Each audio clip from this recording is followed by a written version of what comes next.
Ô, Casão, depois desses jogos aí que o São Paulo perdeu e o São Paulo não vence há 3 jogos, ficou uma sensação de bateu no teto. Com esse time aí que é muito dedicado, muito legal, tal, todo mundo se esforça, mas chega num limite e não vai mais. Que ontem foi muito isso, né? O São Paulo chutou 55 bolas, o goleiro pegou todas, o São Paulo foi incapaz de fazer um gol. E na história do São Paulo, não muito distante, mas recente, tem uma história muito parecida. Sei lá se ela vai se repetir.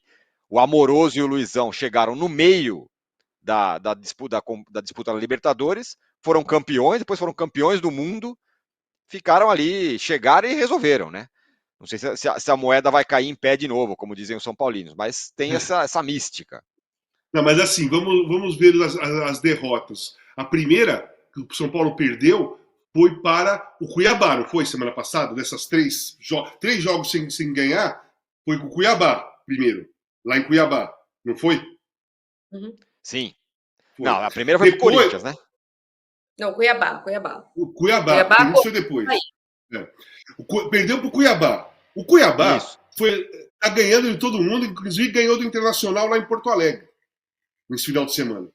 Então não é que ele perdeu para um time que está passeando. Não, Cuiabá está jogando. Inclusive o Daverson é um dos principais personagens do campeonato. Positivamente para o Cuiabá. A segunda derrota foi contra o Corinthians na Arena pela Copa do Brasil. Aí, o jogo de ontem foi um massacre e não conseguiu fazer o gol, empatou com o Bahia. Então, se você for fazer um recorte desses 3 jogos, cara, foram derrotas que qualquer um poderia ter. Qualquer um poderia ter. Jogar com o Corinthians na Arena, na Copa do Brasil, é difícil para todo mundo. Todo mundo foi lá e todo mundo ganhou do Corinthians fora e o Corinthians reverteu totalmente essa história.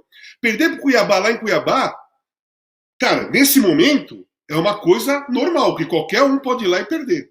Agora, empatou com o Bahia. Empatou com o Bahia, o goleiro adversário pegou pra caramba. O que tá faltando? Tá faltando precisão no chute, porque eu acho que o volume de jogo do São Paulo tá sendo o mesmo.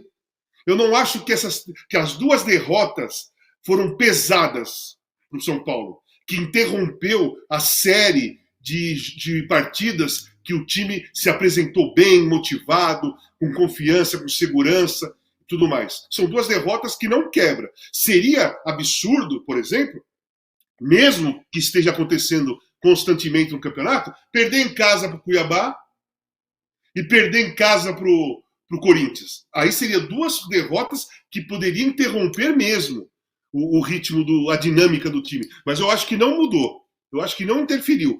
E vai chegar o Ramos Rodrigues, vai chegar o Lucas Moura. O Moura. Lucas, como o Renato falou, o Lucas Moura, né? O Lucas, Isso. como o Renato falou, vem da Premier League.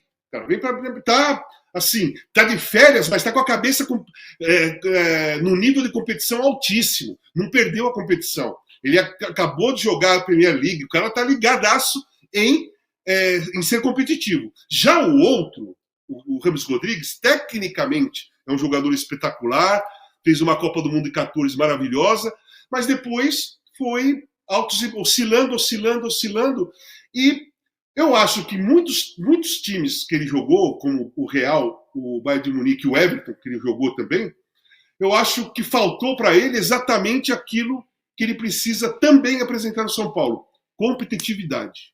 Ele tem que ser competitivo.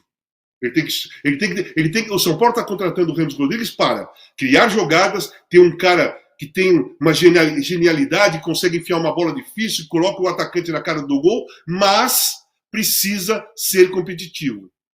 Porque se quando perder a bola ele ficar olhando, o São Paulo vai ficar com 1 a menos, e hoje em dia nenhum time pode se dar ao luxo de ter um cara que não seja competitivo, principalmente no meio-campo.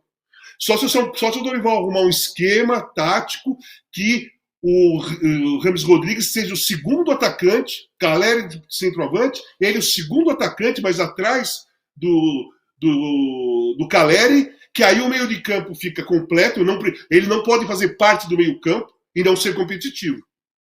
Tem que ter um meio campo competitivo, mais o Rames e mais um centroavante, que é o Caleri, né? Eu acredito que seja o Caleri. Porque se não for competitivo no futebol de hoje, gente, não vai, o time não vai.